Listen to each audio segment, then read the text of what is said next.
सभी को जय हिंद। मैं नितिन निकोडे स्वागत करता हूँ आप सभी का आपके अपने YouTube channel mission NCC the way of success में। तो आप सभी का फिर से एक बार स्वागत है एनसीसी एडवांस कोर्स में। तो आप में से ऐसे बहुत सारे कैडेट्स हैं जो कि 2023 में कोई एनसीसी ए बी और सी सर्टिफिकेट का आप एग्जाम देने वाले हो। तो जितने भी एनसीसी ए और बी वाले कैडेट्स है आपके जो पेपर है वो जनवरी में होने वाले हैं, और जितने भी एनसीसी के जो सी के कैडेट है आपका एग्जाम जो है वो फरवरी में होने वाले हैं, इस बात को याद रखना। तो आज की इस क्लास में हम ड्रिल का पार्ट 2 डिस्कस करेंगे, यानी कि ड्रिल के ऊपर जितने भी इंपॉर्टेंट क्वेश्चन बनेंगे वो सारे क्वेश्चन हम आज की क्लास में डिस्कस करेंगे। अब उसी के साथ साथ आप में से बहुत सारे ऐसे कैडेट्स हैं जो कि पढ़ाई करना चाहते हैं, बट आपको पढ़ने के लिए ना तो आपके पास हैंडबुक है, ना तो आपको समझ में आ रहा है कि सर हम पढ़े तो कहां से पढ़े। तो आपको मैं बता दूं कि अगर आपके मोबाइल में अगर अभी तक मिशन एनसी का ऐप नहीं है तो गूगल प्ले स्टोर से इस एप्लीकेशन को इंस्टॉल करो। गूगल प्ले स्टोर पे एप्लीकेशन आपको मिल जाएगा, ठीक है। और इस एप्लीकेशन को इंस्टॉल करने के बाद आप अपनी पढ़ाई कर सकते हो। तो इस एप्लीकेशन को यूज कैसे करना है, स्टेप नंबर 1 मैं आपको बताता हूं। जब भी आप एप्लीकेशन को यूज करोगे तो सबसे पहले आपको ये मेन्यू के बटन के ऊपर आपको क्लिक करना है। उसके बाद में स्टेप नंबर 2, यहां पर देखो एक पीली कलर में जो है वो एक कॉमन सब्जेक्ट लिखा है, आप उसके ऊपर क्लिक करो। या तो आपको उसके ऊपर क्लिक करने के बाद आपको drill, map, drill, weapon training, field cap, battle cap, national integration, leadership, ये सारे टॉपिक आपको पढ़ने के मिलेंगे।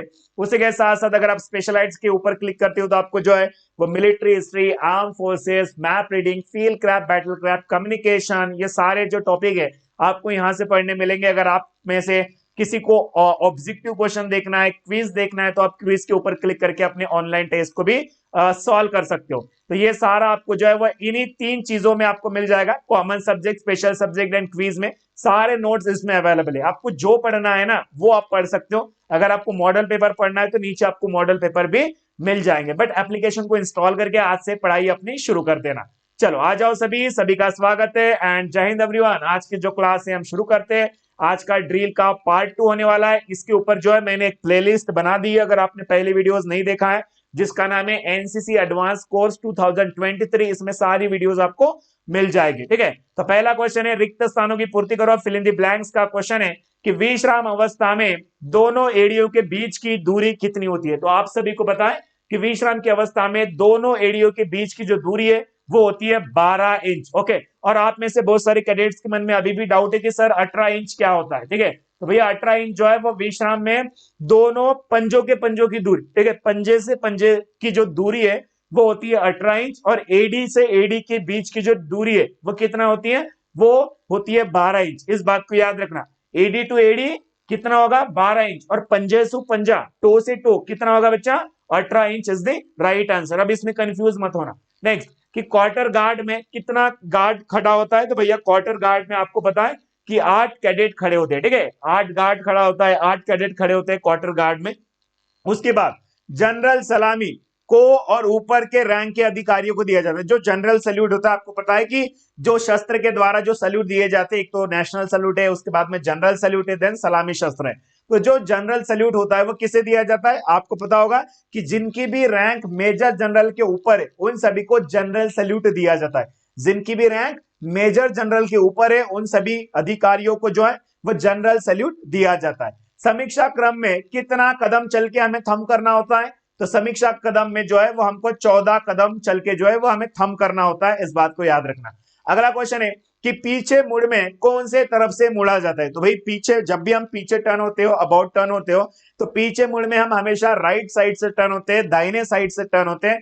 तो दाहिने side is the right answer, ठीक है। तो ये कुछ बेसिक क्वेश्चन है जो कि आपको अभी रट लेना है, ठीक है। मैं इसलिए फास्ट पढ़ा रहा हूं क्योंकि एक एडवांस क्लास है, और इसमें जो अगर आपको बेसिक पढ़ना है तो रोज सुबह 7 बजे और रात को 7 बजे हमारी बिल्कुल बेसिक क्लास चलती है। तो आप उन क्लास में आया करो, और वहां पे धीरे धीरे हम सारी चीजें पढ़ाते हैं, ठीक है। अब ये एडवांस है तो इसमें थोड़ा सा फास्ट होगा, स्पीड होगा। अगला क्वेश्चन है कि वर्ड ऑफ कमांड को कितने भागों में बांटा गया है, ठीक है। तो वर्ड ऑफ कमांड को आपको पता है कि वर्ड ऑफ कमांड को 2 भागों में बांटा गया है। वर्ड ऑफ कमांड के 2 प्रकार है, एक तो होगा बच्चा आपका चेतावनी और दूसरा होगा आपका कार्यकरी, cautionary and executive. This are the 2 type of word of command. अब बात करेंगे कि सर ये वर्ड ऑफ कमांड होता क्या है। जैसे कि मैं आपके सामने एक वर्ड ऑफ कमांड देता हूं कि परेड आगे चलेगा दाहिने मुड़, ये एक वर्ड ऑफ कमांड है। तो इसमें से जो दाहिने चलेगा, ठीक है, दाहिने चलेगा है, इसे जो है वो चेतावनी वर्ड ऑफ कमांड बोला जाता है। और दाहिने मुड़ जब इसको बोला जाता है तो इसको बोला जाता है क्वेश्चनरी, इसको बोला जाता है एग्जीक्यूटिव, कार्यवाही, ठीक है, या कार्यकारी इसे वर्ड ऑफ कमांड बोला जाता है। क्योंकि परेड दाहिने चलेगा, दाहिने मुड़, जब दाहिने मुड़ आपको बोला जाता है तो उस समय में आप मुड़ने का काम करते हो, आप टर्न होते हो, तो इसीलिए ये आप इसको बोला जाता है एग्जीक्यूटिव। इसके ऊपर हमें कार्य करना पड़ता है मुड़ने का, ठीक है।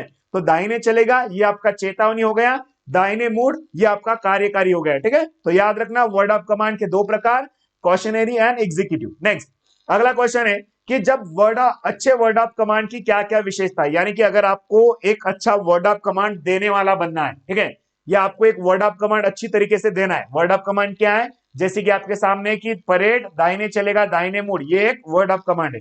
अगर आपको प्रॉपर वर्ड ऑफ कमांड देना है तो उसके लिए आपको कुछ बातें ध्यान में रखना पड़ेगा। वो बात ये है कि वर्ड ऑफ कमांड को हमेशा जोर से बोला जाना चाहिए और साथ में साफ साफ बोला जाना चाहिए। जब भी आप वर्ड ऑफ कमांड देते हो तो थोड़ा जोर से बोला करो ताकि सभी तक वो सुनाई दे, और क्लियरली बोला करो, ठीक है। अंदर ही अंदर नहीं बोलना है, क्लियरली बोलना है, जिससे कि सभी को वो आसानी से वो सुन सके और सभी को वो समझ में भी आ सके। उसके बाद में चेतावनी वर्ड ऑफ कमांड को साधारण आवाज की पिच में बोलना है, और कार्यकारी वर्ड ऑफ कमांड को कुछ ऊंचे स्वर में जो है वो आपको बोलना पड़ेगा। उसके बाद में चेतावनी वर्ड ऑफ कमांड को जो है वो थोड़ा लंबा फेरा कर बोले, और जो कार्यकारी वर्ड ऑफ कमांड है उसको थोड़ा शीघ्र आपको बोलना पड़ेगा। उसके बाद में जब भी दोनों वर्ड ऑफ कमांड जब आप आपस में बोलते हो तो उसके बीच में कुछ गैप होना चाहिए, उसके बीच में थोड़ा सा वफा होना चाहिए। ऐसा नहीं कर देना है कि परेड दाहिने चलेगा दाहिने मुड़, ऐसे नहीं बोलना है। परेड दाहिने चलेगा दाहिने मुड़ इतना फास्ट में नहीं है, परेड दाहिने चलेगा दाहिने मुड़, यानी कि दोनों के बीच में थोड़ा सा गैप, थोड़ा सा वफा होना चाहिए।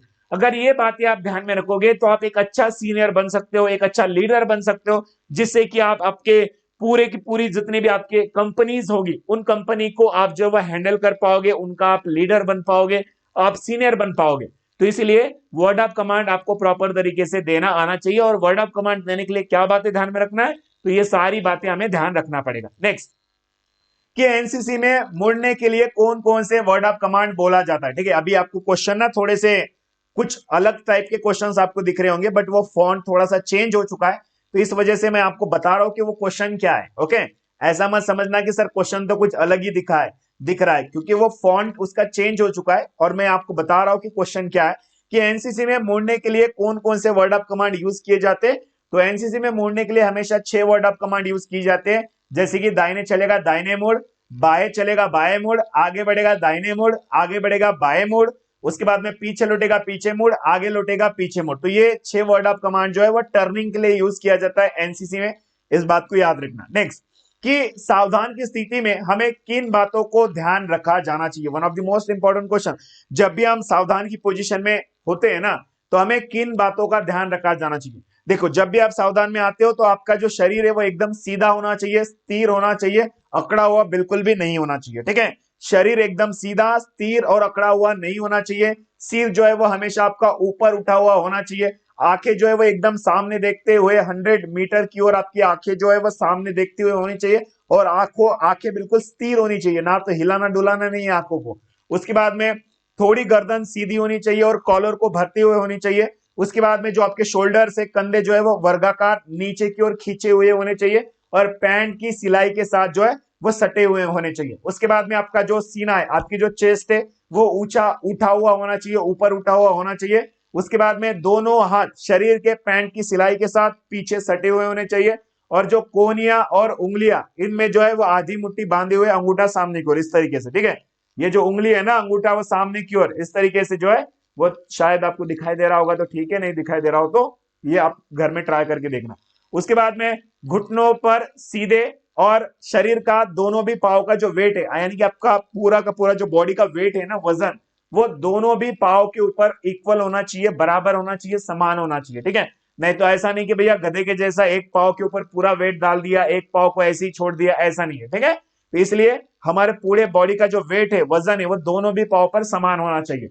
उसके बाद में दोनों एड़ी मिली हुई और परस्पर जो है वो 30 डिग्री का एंगल बनना चाहिए, ठीक है। सावधान की स्थिति में जब भी आपके दोनों पांव, अब जब आप एड़ियां मिलाओगे ना, तो उन दोनों के बीच में 30 डिग्री का एंगल बनना चाहिए। ओके, तो ये बातें आपको ध्यान में रखना पड़ेगा। सावधान की स्थिति में ये सारी बातें आपको ध्यान रखनी पड़ेगी। अब बात करेंगे निम्नलिखित के ऊपर आपको संक्षिप्त टिप्पणी बताना है, ठीक है। निम्नलिखित के ऊपर आपको संक्षिप्त टिप्पणी लिखना है, शॉर्ट नोट्स लिखना है। जैसे कि विश्राम, विश्राम के ऊपर आपको शॉर्ट नोट्स लिखना है कि विश्राम से आप क्या समझते हो। तो इसमें जो है वो बायां पैर 6 इंच ऊपर उठा करके जो है वो 12 इंच बाई और दूर रखा जाता है। उसके बाद में विश्राम की स्थिति में जो है वो आपके जो दोनों के दोनों जो हाथ है वो बिल्कुल पीछे इस तरीके से सटे हुए होते हैं। विश्राम पोजीशन में आपके जो दोनों के दोनों हाथ है वो पीछे की ओर जो है वो इस तरीके से सटे होते हैं, पीछे की ओर होते हैं। उसके बाद में विश्राम की स्थितियों में एड़ियों के बीच में 12 इंच का अंतर होता है और 18 इंच का जो है वो पंजों के बीच में फासला होता है। एडी टू एडी 12 इंच और पंजों से पंजा के बीच में जो है वो 18 इंच का फासला होता है। ये याद रखना, ये आपके रिक्त स्थानों की पूर्ति करो में ये सारे क्वेश्चन आपसे पूछे जाएंगे। नेक्स्ट अगला है कि स्टैंडर्ड इजी, यानी कि आराम से की स्थिति में जो है वो विश्राम की अवस्था में है। जब भी आपको आराम से का आदेश दिया जाता है तो उसके लिए आपको पहले विश्राम की अवस्था में आना है। उसके बाद में कमर के ऊपर का हिस्सा आप इसमें आप हिला सकते हो, कोई प्रॉब्लम नहीं, हिला सकते हो। इसका मतलब है कि आपको इसमें डांस नहीं करना है, ठीक है। नॉर्मली रिलैक्स, अपने बॉडी को थोड़ा रिलैक्स ला सकते हो, नहीं तो भैया हिलाने डिलाने ऐसा नहीं करना है, ठीक है। उसके बाद में इसमें सिर घुमाना, बातें करना, रुमाल का प्रयोग करना ये नॉट अलाउड है, ठीक है, ये अलाउड नहीं है। जब भी आपको आराम से का आदेश दिया जाता है तो थोड़ा सा आप रेस्ट उसमें ले सकते हो, बट इसमें जो है ना तो आप बातें कर सकते हो, ना तो सिर घुमा सकते हो, ना तो रुमाल का प्रयोग कर सकते हो, ठीक है। तो ये बातें आपको नहीं करनी पड़ेगी। उसके बाद में दाहिने मुड़, तो बाजू को शरीर में चिपकाते हुए दाएं पैर की एड़ी बाएं पैर के पंजे की ओर सहायता से 90 डिग्री दाएं मुड़ जाए तथा बाएं पैर को चट्टी से आगे से लाते हुए दाहिने पैर के साथ मिलाए। इट मींस क्या है कि दाहिने मुड़ में जो है वो आप राइट साइड से आपको मुड़ना है और 90 डिग्री जो है वो आपको दाहिने और मुड़ना है, इस बात को याद रखना। उसके बाद है बाएं मुड़, ठीक है। बाएं मुड़ में जो है बाएं मुड़ में बाएं पैर की एड़ी दाएं पैर की पंजा के साथ 90 डिग्री बाएं मुड़कर दाएं पैर पैर के साथ मिलाए। तो इसमें जो है वो बताई गई दिशा में जो है वो आपको क्या मुड़ना है बच्चा, तो बाएं की ओर मुड़ना है। और कौन सी साइड से मुड़ना है, तो बाएं साइड से मुड़ना है, ओके। उसके बाद में कितना डिग्री मुड़ना है, तो 90 डिग्री मुड़ना है, ठीक है। बाकी सारी चीजें तो आप प्रैक्टिकली करते हो, ये आपको पता ही है। बाएं साइड मुड़ो, 90 डिग्री मुड़ो। उसके बाद है पीछे मुड़, अबाउट टर्न। तो पीछे मुड़ में जो है वो आपको ध्यान रखना है कि भैया दाहिने तरफ से आपको पीछे मुड़ना है और 180 डिग्री आपको पीछे मुड़ना है, ठीक है। दाहिने तरफ से आपको पीछे मुड़ना है और 180 डिग्री आपको पीछे मुड़ना है, इस बात को याद रखना। उसके बाद आधा दाहिने अथवा आधा बाएं मुड़। अब आधा दाहिने मुड़ में क्या होता है कि आपको जिस भी दिशा में, या चाहे आपको आधा दाहिने मुड़ाया जाए तो आप 45 डिग्री मुड़ेंगे, या तो आपको आधा बाएं बोला है तो भैया आपको 45 डिग्री मुड़ना पड़ेगा, ठीक है। तो बताई गई दिशा में जो है वो आपको 45 डिग्री आपको मुड़ना पड़ेगा। उसके बाद बात करेंगे खुली लाइन चल। अब खुली लाइन चल, इस आदेश पे आपको क्या करना पड़ेगा, तो ये आदेश मिलने पर बाजुओं को नियंत्रण में रखते हुए जो पीछे वाली पंक्ति है वो 1.5 कदम पीछे हटेगी और जो आगे वाली पंक्ति है वो 1.5 कदम आगे बढ़ेगी, ओके। और जो बीच वाली पंक्ति है वो अपने स्थान पर रहेगी, वो बीच वाली पंक्ति कोई भी हरकत नहीं करेगी। याद रखना, खुली लाइन चल में जो है वो पीछे वाली पंक्ति 1.5 कदम पीछे हटेंगी, ओके। और जो आगे वाली पंक्ति है 1.5 कदम आगे बढ़ेगी, बट बीच वाली पंक्ति अपने जगह पर स्थित रहेगी, ठीक है। और ये आगे पीछे कितना है, तो भैया 45 इंच आगे जाएगी, 45 इंच पीछे आएगी, ठीक है। 45 इंच आगे आएगी, 45 इंच पीछे जाएगी, इस बात को याद रखना। नेक्स्ट निकट लाइन। अब निकट लाइन इसका उल्टा हो जाएगा। ये आदेश मिलने पर जो आगे वाली पंक्ति, ठीक है, वो क्या करेगी बच्चा, पीछे बढ़ेंगी, ठीक है। आगे वाली जो पंक्ति है वो पीछे बढ़ेंगी।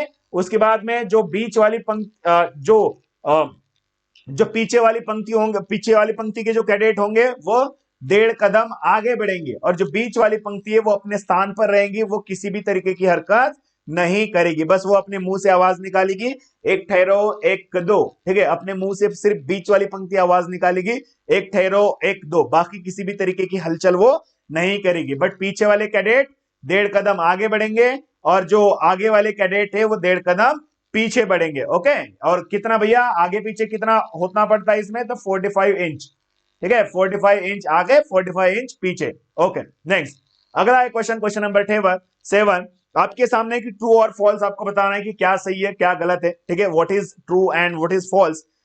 जैसे कि पहला क्वेश्चन है कि वर्ड ऑफ कमांड विश्राम की अवस्था में दिया जाता है, तो ये स्टेटमेंट आपको पता है कि ये फॉल्स हो जाएगा, ये गलत है, क्योंकि वर्ड ऑफ कमांड हमेशा सावधान पोजीशन में दिया जाता है और सावधान पोजीशन में ही खत्म होता है, ठीक है। भैया ड्रिल की जो भी कार्यवाही है वो सावधान पोजीशन में शुरू होती है और सावधान पोजीशन में ही खत्म होती है। ओके, तो इसलिए वर्ड ऑफ कमांड हमेशा सावधान की स्थिति में दिया जाता है, इस बात को याद रखना।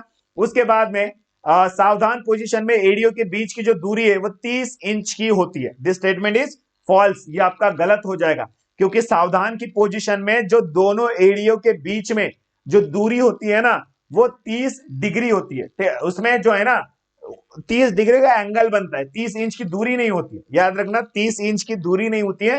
सावधान की पोजीशन में दोनों एड़ियों के बीच में 30 डिग्री का एक कोण बनता है, 30 डिग्री का एक एंगल बनता है। Okay good. ड्रिल के दौरान में जो कैडेट्स होते हैं उनको 100 मीटर आगे की ओर देखना पड़ता है। जब भी वो मार्चिंग करते हैं, जब भी वो सामने तेज चाल करते हैं, तो भैया उनकी जो आंखें वो 100 मीटर उनको सामने देखना पड़ता है, इस बात को याद रखना। तो ये स्टेटमेंट आपका बिल्कुल सही है। उसके बाद में आराम से क्या आदेश उस समय दिया जाता है जब स्क्वाड विश्राम की अवस्था में, बिल्कुल सही है। आराम से का आदेश आपको तभी दिया जाता है जब आप सभी विश्राम की अवस्था में होते हो। नेक्स्ट, ड्रिल के 3 प्रकार होते हैं। दिस स्टेटमेंट इज फॉल्स, क्योंकि आपको पता है कि ड्रिल के 2 प्रकार होते हैं, एक तो आपका ओपन ड्रिल, देन दूसरा होगा आपका क्लोज ड्रिल। ठीक है, ये ड्रिल के 2 प्रकार होते हैं, तो सभी याद रखेंगे। नेक्स्ट, अगला क्वेश्चन है कि निम्नलिखित हरकतों, जब हम निम्नलिखित हरकतें करते हैं तो कितना डिग्री हम मुड़ते हैं। निम्नलिखित जब हम हरकतें करते हैं ना, मूवमेंट्स करते हैं, तो कितना डिग्री मुड़ते हैं। जैसे कि जब हम दाहिने दाहिने मुड़ते हैं तो आपको पता है कि 90 डिग्री हम मुड़ते हैं। ठीक है, उसके बाद में जब हम बाएं मुड़ते हैं तो हमें 90 डिग्री मुड़ना पड़ता है। जब हम पीछे मुड़ते हैं तो हमें 180 डिग्री मुड़ना पड़ता है। जब हम आधा दाहिने मुड़ते हैं तो 45 डिग्री मुड़ना पड़ता है। हम आधा बाएं मुड़ते हैं तो 45 डिग्री मुड़ना पड़ता है। ठीक है, तो ये डिग्री आपको पता होनी चाहिए कि दाहिने मुड़ पे कितना डिग्री मुड़ा जाएगा, बाएं मुड़ पे कितना डिग्री मुड़ा जाएगा, पीछे मुड़ पे कितना डिग्री मुड़ा जाएगा, आगे उसके बाद में आधा बाएं पे कितना, आधा दाएं पे कितना, ये आपको पता होना जरूरी है। ठीक है, याद रखना आपके एग्जाम में फिल इन द ब्लैंक्स में क्वेश्चन जरूर आएगा। नेक्स्ट, अगला क्वेश्चन है क्वेश्चन नंबर 9, वो है कि डिफरेंस बताना है, फर्क बताना है, अंतर बताना है कि रैंक और फाइल में क्या अंतर होता है। What is difference between rank and file, दोनों के बीच में क्या अंतर होता है। तो रैंक की अगर हम बात करेंगे तो इसमें जो कैडेट्स एक सीधी लाइन में साइड बाय साइड खड़े होते हैं। फॉर एग्जांपल देखो भैया, ये कैडेट खड़ा है, ये कैडेट खड़ा है, ये कैडेट खड़ा है, ये कैडेट खड़ा है, देखो ये side by side, side by side, यानी कि एक के साइड एक, एक के साइड के, एक के साइड एक, ऐसे ये एक के साइड एक, एक के साइड एक, एक के साइड एक खड़े होंगे। ठीक है, जिसमें कैडेट एक सीधी लाइन में साइड बाय साइड खड़े होते हैं उसको रैंक बोला जाता है। अब बात करेंगे बच्चा फाइल किसे बोला जाता है, तो इसमें कैडेट जो है वो एक दूसरे को कवर करते हुए एक दूसरे के पीछे खड़े होते हैं। फॉर एग्जांपल ये देखो, ये खड़ा है, ये इसके पीछे है, ये इसके पीछे, ये इसके पीछे, ये इसके पीछे, ये इसके पीछे, ये इसके पीछे, यानी कि अगर मैं यहां पर खड़ा हूं, मेरे पीछे मेरे को कवर करते हुए अगर आप मेरे पीछे सारे लोग खड़े हो रहे, इट मींस वो बोला जाता है फाइल। ठीक है, एक सामने वाले को कवर करते हुए एक दूसरे के पीछे खड़े होने को ही बोला जाता है बच्चा फाइल, और साइड बाय साइड खड़े होने को क्या बोला जाएगा, तो रैंक बोला जाएगा, इस बात को याद रखना। ओके चलो नेक्स्ट, अगला क्वेश्चन है कि ड्रिल की मूवमेंट्स बताना है कि भैया ड्रिल की हरकतें बताना है कि ड्रिल में कौन कौन सी मूवमेंट्स होती है, ड्रिल में कौन कौन सी हरकतें होती है। जैसे कि इसमें सावधान है, विश्राम है, आराम से है, दाहिने मोड़, बाएं मोड़, पीछे मोड़, खुली लाइन चल, निकट लाइन चल, दाहिने सच। ठीक है, तो ये सारी की सारी जो मूवमेंट्स है वो ड्रिल की मूवमेंट्स है, ड्रिल की हरकतें हैं, जो कि आपको ये रट लेना जरूरी है। ओके, अब जिनका भी एग्जाम आने वाला है तो सभी को ऑल द बेस्ट, और सभी के लिए आज का होमवर्क नंबर 2 है, तो इसका लिंक आपको डिस्क्रिप्शन बॉक्स में मिल जाएगा। तो आपको होमवर्क बोल के लिखा होगा, होमवर्क के ऊपर आप क्लिक करेंगे और जो है सबसे पहला ही लिंक आपको मिल जाएगा। आपको जो भी मैंने पढ़ा है वो सारे नोट्स आपको इसमें मिल जाएंगे, तो होमवर्क के ऊपर आपको क्लिक करना है। अब बात करेंगे कि आप में से ऐसे बहुत सारे कैडेट्स हैं जो कि 2023 में वो एनसीसी बी का एग्जाम देने वाले, तो कोई सी का एग्जाम देने वाले। आपके एग्जाम में सेम टू सेम ऐसे ही क्वेश्चन आएंगे, कॉपी पेस्ट। मैं तो ये 100% बोलूंगा कि इन्हीं में के पूरे कॉपी पेस्ट आपके एग्जाम में प्रश्न आने वाले 2023 के एग्जाम में। बट एक पेड कोर्स है, इसके लिए आपको पेमेंट करना पड़ेगा।